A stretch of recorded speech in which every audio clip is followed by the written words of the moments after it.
Mom abandoned me at 7, and now her husband wants my inheritance. Hey everyone, I'm Mike. Before I jump in, do me a solid and hit that like button. Trust me, this story's a ride, and you don't want to miss any of it. So let's roll back the clock to when I was about 6. Back then, life felt pretty chill.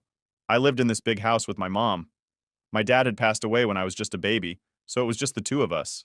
He left me a fat inheritance, but being 6, I didn't really get what that meant. I just knew my mom always seemed to have money, and we lived comfortably. Anyway, one day, out of nowhere, my mom sits me down. Mike, honey, I have to go on a business trip. It's really important, okay? You're going to stay with Uncle Rick for a while. Now, at that age, I wasn't thinking too deep into it. Uncle Rick was the fun uncle, the one who let me watch movies I probably shouldn't have been watching and bought me candy whenever my mom said no. So, in my head, I was like, sweet, this is going to be awesome. She hugged me goodbye, and I remember thinking it'd just be for a few days, maybe a week. I waved her off, smiling, not realizing that'd be the last time I'd see her for a long time. Uncle Rick picked me up, and the first few days were great. We ate pizza, stayed up late watching movies. He even let me play his old video games. It was like this mini vacation, and I didn't have a care in the world. But then, things started to change. Days turned into weeks. I'd ask Uncle Rick when my mom was coming back, and he'd just brush it off. Soon, kiddo, soon. He'd say it with this kind of tired look in his eyes, like he wasn't so sure himself. Weeks turned into months, and that's when I really started to feel it. I'd see other kids at school getting picked up by their parents, and I'd be waiting for Uncle Rick, wondering why it wasn't my mom. I remember one time I asked him again, "When's mom coming back?" And that's when he snapped. It was the first time I ever saw him mad. "Your mom's not coming back, kid," he said, all gruff. "She left you with me, so stop asking." I didn't understand what he meant at the time, but it hurt. Like, I felt this tight knot in my stomach. Why would my mom leave me? What did I do wrong? Living with Uncle Rick went from fun to a nightmare. He started getting annoyed with me over everything. If I left my toys out, he'd yell. If I asked him for help with my homework, he'd sigh like I was the biggest inconvenience ever. He'd say stuff like, "I didn't sign up to babysit some kid, and your mom just dumped you on me." I started to hide out in my room more. I didn't want to make him mad, so I just stayed out of his way. My room became my safe space. I had this small radio I'd listen to, and I'd just draw pictures for hours. It was the only thing that distracted me from everything else going on. Sometimes, I'd try to pretend my mom was just late, that any day now, she'd walk through the door and say, "Surprise, I'm back." But as weeks turned into months, that hope started to fade. There was this one night that really sticks out. I had this stuffed bear my mom gave me, one of those old, worn-out ones with a missing eye. I hugged it close, crying quietly, hoping Uncle Rick wouldn't hear me. I didn't want him to call me a crybaby or tell me to toughen up. But in that moment, I felt so alone. It was like everything I thought I knew about my life just crumbled. It's weird to think a 6-year-old could feel that way, but I did. Things just kept getting worse from there. Uncle Rick's attitude went from annoyed to straight up mean. He'd make comments about how I was eating too much or how I was costing him money. I was just a kid, so I didn't really understand how money worked, but I got the message. I was a burden. I started eating less, even when I was hungry, and tried to keep my room as clean as possible just to avoid any more yelling. But no matter what I did, it was never enough. He'd still get mad, slam doors, and sometimes just leave for hours. I'd be alone, sitting in that big, quiet house, and I'd wonder where my mom was. Was she thinking about me? Did she miss me at all? I remember one time, I found this old family photo album in one of the closets. There were pictures of me as a baby, pictures of my mom smiling and holding me, and even some of my dad. It made me feel, I don't know, like I was seeing a life I didn't remember. I flipped through it, hoping for some kind of clue, some hint about why she left, but all I saw were smiles and happy moments. It didn't make sense. How could someone just walk away from all that? Eventually, I stopped asking about her. I figured if she really cared, she'd be back by now. But she wasn't. So what was the point in holding on to false hope? I decided I had to take care of myself because no one else would. I buried myself in schoolwork. I figured if I couldn't control what was happening at home, I could at least control my grades. I became the quiet kid at school, head down, just doing my work. Teachers started noticing, saying I was gifted, and that I had a lot of potential. I didn't care about all that. I just wanted to keep my head down and survive. But sometimes, even when I was trying to focus, I'd see other kids playing with their parents, laughing, and it'd hit me all over again. I'd wonder, what did I do wrong? Why wasn't I good enough? I didn't have answers, but the questions kept me up at night. It wasn't until years later that I realized those questions wouldn't ever go away. They just became a part of me, like this shadow I couldn't shake. It's tough when you're a kid, you know? You don't know how to make sense of stuff like that. All you know is what you feel, and I felt abandoned. Looking back now, I get why I buried myself in school. It was the one thing I could control. It felt like if I could ace my classes, if I could prove I was smart, maybe, just maybe, my mom would come back and be proud of me. Maybe she'd realize what she missed out on. But as time went on, that hope got smaller and smaller. And before I knew it, I was just surviving, getting through each day, one at a time, trying to figure out how to make it on my own. So I'm about 14 when this all went down. By this point, I'm used to keeping my head down, focusing on school and avoiding any trouble at home. I mean, school was my escape. It was the one place I could feel like I had some control, and the teachers actually seemed to like me. I kept to myself mostly. Didn't really have any close friends. It was easier that way, you know? No one asking too many questions. But then came this group project. Teachers love throwing these at us like they don't realize how much it sucks to get stuck with random people. Anyway, I get paired with Lisa. She was one of those people who seemed to have it all together, always smiling, always hanging with a big group of friends. We didn't talk much before that, but suddenly we're partners, and I'm thinking, great, she's gonna think I'm a total weirdo. First time we met up to work on the project, I was all awkward and quiet, but she didn't seem to care. She just chatted away like we'd known each other for years. After a while, I started to loosen up, and we actually got along pretty well. Turns out she was pretty chill and didn't have that stuck-up attitude I expected. Then one day, she asks me if I want to come over to her place to work on the project. I hesitated because honestly, going to other people's houses always felt weird to me. Like, I didn't want anyone to see how different my life was compared to theirs. But Lisa was persistent, and something about her made me want to say yes. So I did. Walking into her house felt like stepping into a whole different world. I mean, her family was like the total opposite of what I was used to. Her mom welcomed me with this big smile, like I was a part of their family already. "Hey Mike, you hungry? I made snacks." She said it so casually, like it was no big deal. But to me, it was. I couldn't even remember the last time anyone asked me if I was hungry, let alone made me anything. And her dad, man, he was something else. He actually sat down and asked me about school, my interests, all that stuff. "So, Mike, what do you like to do when you're not buried in books?" He'd ask, genuinely interested. It caught me off guard. I mean, no one ever really asked me stuff like that. I mumbled some answers, feeling shy and a bit out of place, but they made me feel welcome, like I wasn't some outsider intruding on their lives. Lisa's little brother even came over and showed me his video game collection, insisting we play together. It was such a simple thing, but it meant a lot to me. I realized I had been missing out on all these small moments that other kids probably took for granted. Sitting there, eating homemade cookies and playing video games, it felt like what I imagined a real family was supposed to be like. After that, Lisa and I started hanging out more, even outside of the project. She'd invite me over, and every time, her family treated me the same, like I was welcome there. Her mom would always say, "Mike, you're part of the family now. You don't need an invite, just come over anytime." I'd smile and nod, but inside it was like this warm feeling, like someone actually cared. I tried not to get too attached, though. I mean, it wasn't my family. It was Lisa's. And part of me was scared that if I let myself enjoy it too much, it'd all just disappear, like everything else in my life. But Lisa didn't let me pull away. She'd always be like, "Hey, you're coming over after school, right?" And I couldn't say no. She became my best friend, and her family became this safe place I could go to when things with Uncle Rick got too rough. There was this one day when everything felt different. I had a rough night before. Uncle Rick had gone off on me because I left a light on, and he kept saying stuff like, "You're nothing but trouble. Why couldn't your mom take you with her?" That hit me hard, and I went to school feeling pretty low.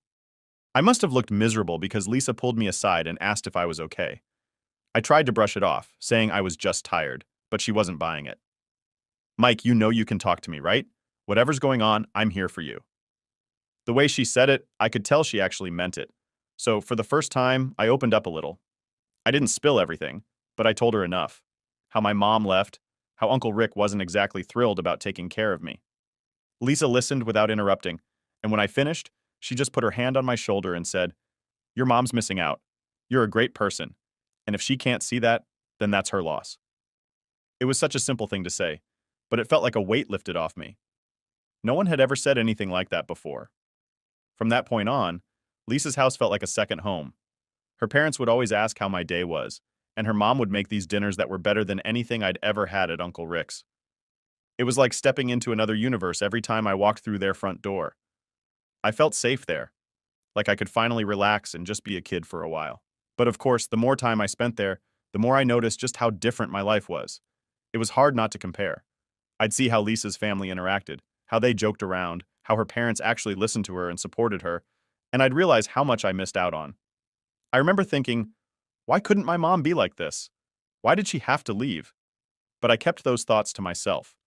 The last thing I wanted was to seem jealous or ungrateful when they were being so kind to me. I knew I couldn't stay at Lisa's forever, though. Every time I'd leave her house, it was like going back to reality.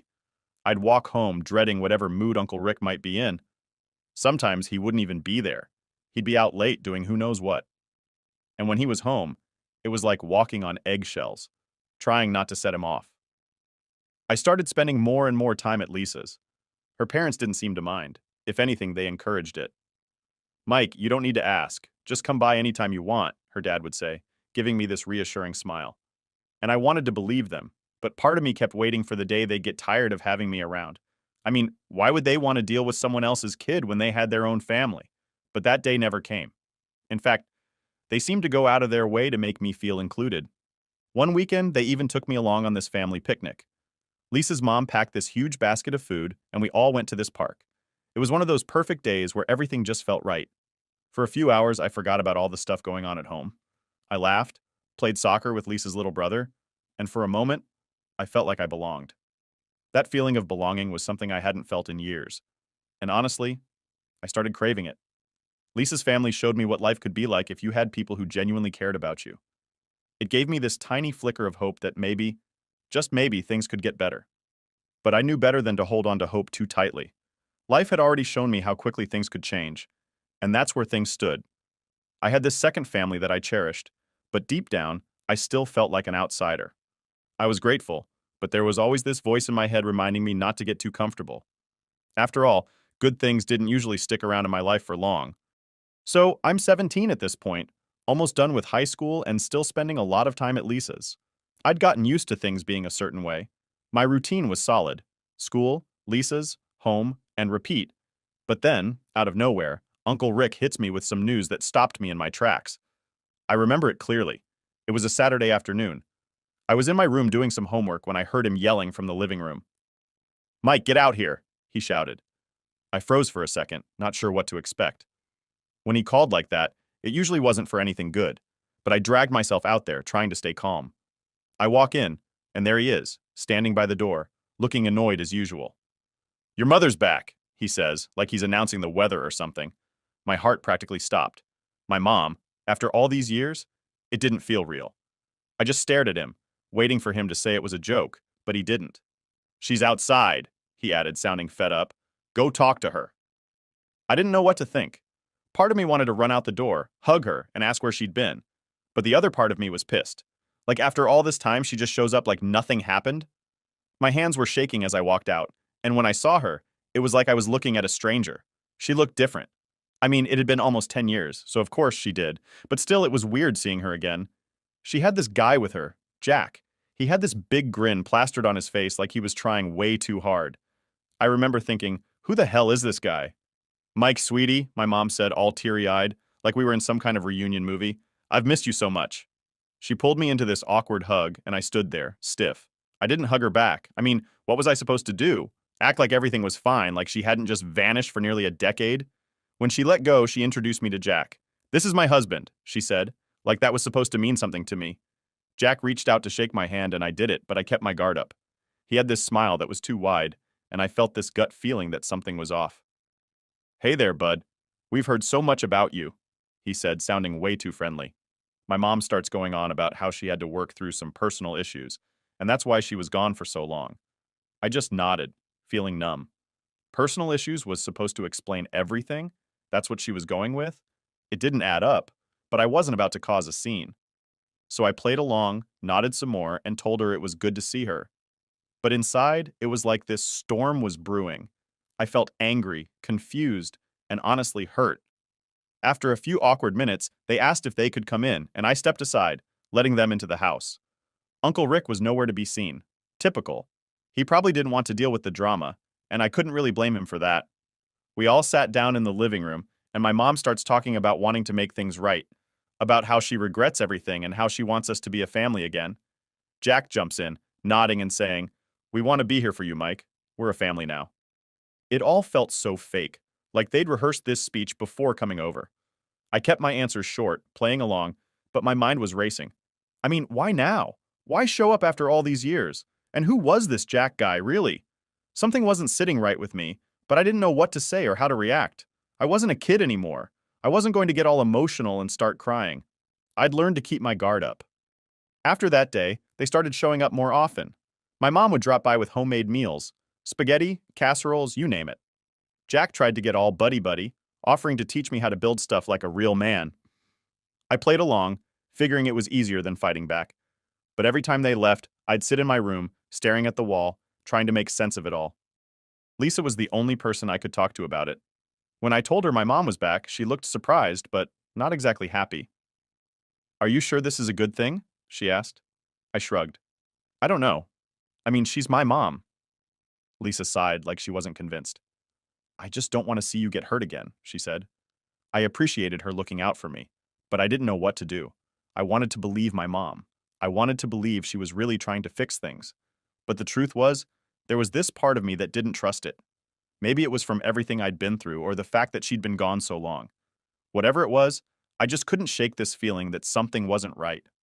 One day my mom showed up with this gift, a fancy watch. "I know I missed so many birthdays, so I wanted to give you something special," she said, her eyes getting all misty. I looked at the watch, all shiny and expensive looking, and I didn't know what to say. Part of me was touched, like maybe she really was trying to make up for lost time. But another part of me felt weird accepting it. Lisa's words were stuck in my head. She'd warned me about them showering me with gifts, and now it was happening. I wanted to believe my mom had changed, but the way she and Jack were acting, it just felt off. Like, why try so hard to make everything seem perfect all of a sudden? One evening, when Lisa and I were hanging out, she brought it up again. "Mike, I know you want to believe they've changed, but doesn't this all seem too sudden?" she asked. I got defensive, like I always do when I don't want to admit something's bothering me. "They're just trying to make up for lost time, Lisa. What's wrong with that?" She sighed and looked at me, all serious. "I don't trust Jack. The way he talks, the way he acts, I just get this bad vibe." I rolled my eyes, trying to brush it off. "You're imagining things. They're just trying to be a family." But her words kept bugging me. I tried to push it out of my head, but there was this nagging feeling I couldn't shake. I started paying more attention after that. Little things started standing out, like how Jack always seemed to steer the conversation toward money. He'd say stuff like, "So, Mike, you've got a bright future ahead. Any plans for college?" But the way he said it felt more like fishing for info than friendly chit-chat. And my mom, she'd get all fidgety whenever I mentioned my dad's inheritance. I could tell she didn't want to talk about it, which just made me more suspicious. But I kept playing along, pretending everything was fine. I needed time to figure things out. I knew something was up, but I didn't have proof yet. And until I did, I wasn't going to jump to conclusions. I wasn't a kid anymore. I'd learned to keep my guard up. But deep down, I knew one thing. I couldn't trust them. Not yet. And that feeling, that gut instinct, was about to lead me somewhere I never expected. So, I'm doing my usual routine. School, hanging out with Lisa, avoiding Uncle Rick's mood swings, and things seem okay on the surface. But now, every time my mom and Jack come over, I'm paying attention to every little thing. I noticed how Jack always found a way to bring up money, like he was trying to figure out how much I knew. And my mom would keep quiet when he did, just nodding along. It was starting to become clear that whatever they were up to, it wasn't just about reconnecting. Then one night, everything changed. I was in the kitchen grabbing a snack when I heard them talking in the living room. I was about to walk in when something about their voices made me stop. They weren't laughing or chatting like usual. They were whispering. And it didn't sound friendly. I stayed hidden around the corner, listening closely. Jack's voice was low, but he sounded frustrated. "We need to get that money, Claire. You said it'd be easy." My heart started racing. "Money? What money?" my mom responded, sounding stressed. "I'm trying, but Mike's not as clueless as you think. We can't just come out and ask for it." I felt like the floor was disappearing beneath me. So that was it. This whole reunion, all the visits, the gifts, they were trying to get my dad's inheritance. I leaned back against the wall, feeling this mix of anger and hurt. I mean, I kind of suspected it, but hearing them actually talk about it like that, like I was some pawn in their plan, hit me harder than I expected. It was like everything I feared was true. They didn't come back because they cared about me. They came back because they wanted what was mine. I quietly went back to my room, my mind racing. I felt stupid, like I should have seen it coming sooner. Lisa had warned me, and I didn't want to believe her. But she was right all along.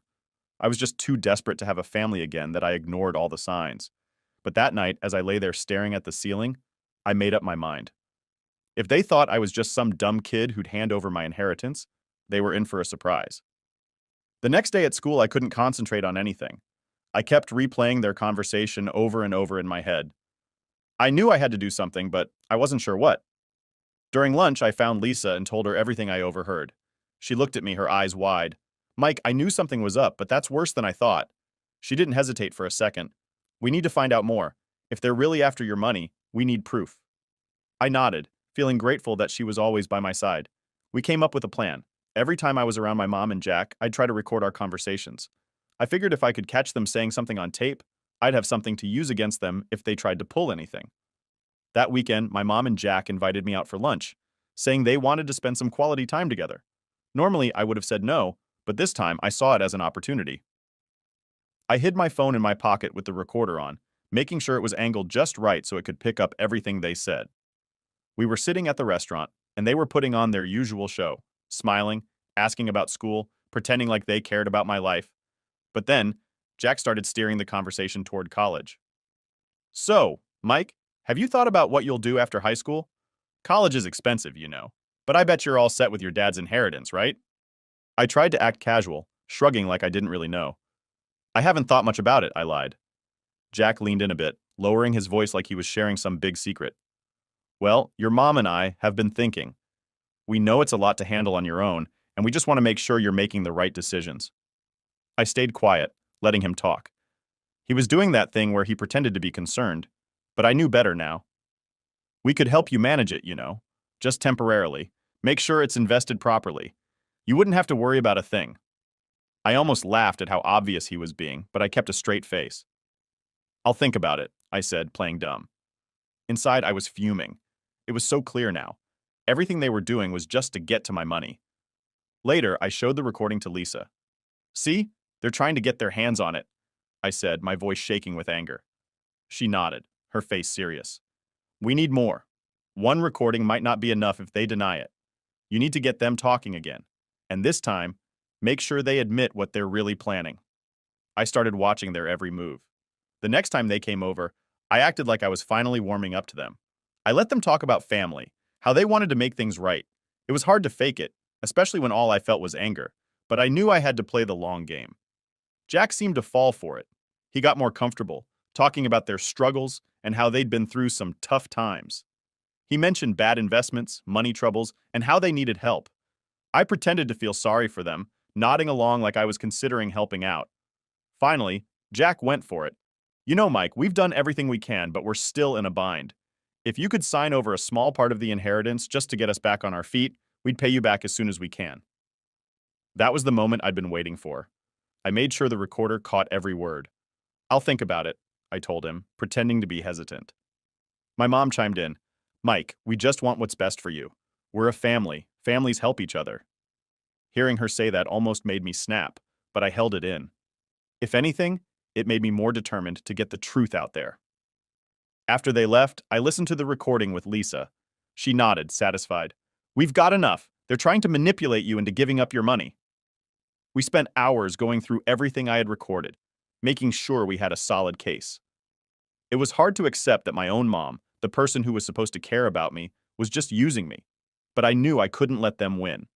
I had worked too hard to get to where I was, and I wasn't about to let anyone take that away. That night, I felt a weird sense of relief. It was like I finally had some control over the situation. I knew what I had to do, and this time I was going to make sure they didn't get away with it. No more playing along. I was going to fight back. So, here we are. After all the sneaking around and recording, I finally had the evidence I needed.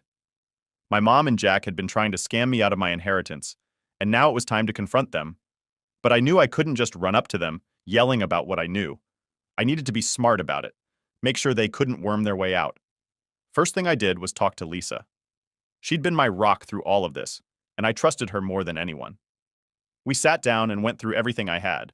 Recordings, notes, everything. "We need a plan," she said, her eyes serious. "You can't just show them what you've got. They might try to twist things or worse, destroy evidence." She was right. If they caught wind of what I was doing too early, they could ruin everything. So we came up with a plan to catch them red-handed. I had to make them think I was ready to hand over the money. I know, it sounds risky, but it was the only way to get them to admit everything directly. We needed something they couldn't deny later on. I called my mom that evening. "Hey, I've been thinking about what you and Jack said," I told her, trying to sound unsure. "Maybe we could meet and talk more about it?" I could practically hear her relief over the phone. "Oh, Mike, that's great.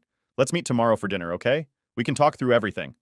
Perfect. That's exactly what I wanted, an opportunity to get them both in one place. I made sure everything was set up, and I even asked Lisa to hang back at the restaurant as backup, just in case things went south. She agreed, saying, "We've got this, Mike. Don't worry." The next evening, I showed up to the restaurant with my phone ready, the recorder tucked in my pocket like before. I found my mom and Jack sitting at a table, all smiles like they hadn't just spent the past few months trying to scam me.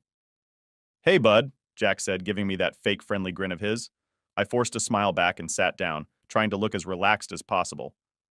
We went through the small talk for a while, how school was going, what my plans were for after graduation. I played along, but every time Jack steered the conversation back to money, I nodded, acting like I was really thinking it over. "I know you two have been trying to help," I said, pretending to hesitate, "and I appreciate it. Maybe, maybe you're right. I could use some guidance." Jack's eyes lit up like he'd just won the lottery. "Well, we're just here for you, Mike. We want to make sure you're taken care of." My mom was nodding like her life depended on it. "We're a family, and families support each other," she added, trying to sound genuine. I let them keep talking, and soon enough, Jack started going on about how I should transfer part of the inheritance into an account he'd set up for my benefit. My heart was pounding, but I kept my face neutral. "Okay, I'm open to that," I said, "but I want to make sure everything's done legally. I was thinking we could meet with a lawyer to make sure it's all above board." Jack's face twitched for just a second, and I knew I'd hit a nerve. He tried to cover it up, smiling again. Of course, of course. We want to make sure you're protected, after all." But my mom looked nervous, like she was scared of what might come next. I pushed a little more. "I actually have a lawyer friend who said they could come by right now. Is that okay?" I said, trying to act casual. The truth was, I'd set everything up already. Lisa's dad was a lawyer, and he agreed to come and help me with this. I wanted witnesses, people who could back me up if things got ugly. Jack's smile wavered, and my mom's eyes went wide. Mike, honey, there's no need for that," she said, her voice shaky. "We trust each other, don't we?" That's when I knew they were panicking. They hadn't expected me to get a lawyer involved. "Yeah, but I just want to make sure everything's clear," I said, keeping my tone friendly. "It's a big decision, right?" I could see them both starting to sweat. Jack opened his mouth to say something, but before he could, Lisa's dad walked in, wearing a professional look that screamed, "No nonsense!" "Hi, I'm Mr. Collins, Mike's legal representative," he said, sitting down next to me. "I understand there's some discussion about transferring assets." The tension was so thick you could cut it with a knife. Jack tried to play it off, saying, "Oh, we were just talking about some ideas, nothing serious?" But I wasn't about to let them backpedal. "Actually, Jack, you were saying earlier that you needed the money to help with some debts, right?" He shot me this look like he wanted to strangle me right there. But with Lisa's dad sitting next to me, he had no choice but to keep up the act. "Well, yes, just some temporary assistance," he mumbled, clearly annoyed. "Is that so?" Mr. Collins said, raising an eyebrow. "Because if you're asking Mike to transfer any part of his inheritance, it needs to be documented properly. Otherwise, it could be considered financial manipulation." My mom looked like she was about to cry. "Mike, we just want what's best for you. We wouldn't do anything to hurt you," she insisted. But the act was up. I could see it on their faces. They knew they'd lost. That's when I pulled out my phone, playing the recordings I had collected over the past few weeks. My mom and Jack's voices filled the room, their words clear as day. Jack's face went pale, and my mom's hands started shaking. "We were hoping you could sign over your inheritance," Jack's voice said from the recording. "We're in a bind." Jack tried to reach over the table like he was going to grab my phone, but Lisa's dad stopped him. I wouldn't do that if I were you, he said calmly. It's all being recorded. My mom broke down then. She started crying, saying she was sorry, that she never meant for things to go this far. But I just stared at her, feeling empty. You didn't mean for this to happen? You were planning this the whole time, I said, my voice steady. I trusted you, and you tried to use me. Jack wasn't as emotional. He leaned back in his chair, his face stone cold. Fine, you got us. But let's not act like you're some innocent kid. You've been living off your dad's money for years, and we're just trying to get our share. Hearing that felt like a punch to the gut, but it also made everything clear. This wasn't about family. It was about greed, plain and simple. Get out, I said, pointing to the door. Both of you. I'm done. They left, my mom still crying, and Jack muttering under his breath. When they were gone, I felt this weird mix of relief and sadness. Lisa's dad put a hand on my shoulder. You did the right thing, Mike, he said. Lisa, who'd been waiting just outside, came in and gave me a hug. I'm proud of you. You stood up for yourself. I nodded, but the truth was, I felt a bit broken. I'd wanted a family, and now I had none. But as I looked at Lisa and her dad, I realized I still had people who cared about me, people who had my back. Maybe it wasn't the ending I hoped for, but at least it was real. And sometimes that's all you can ask for.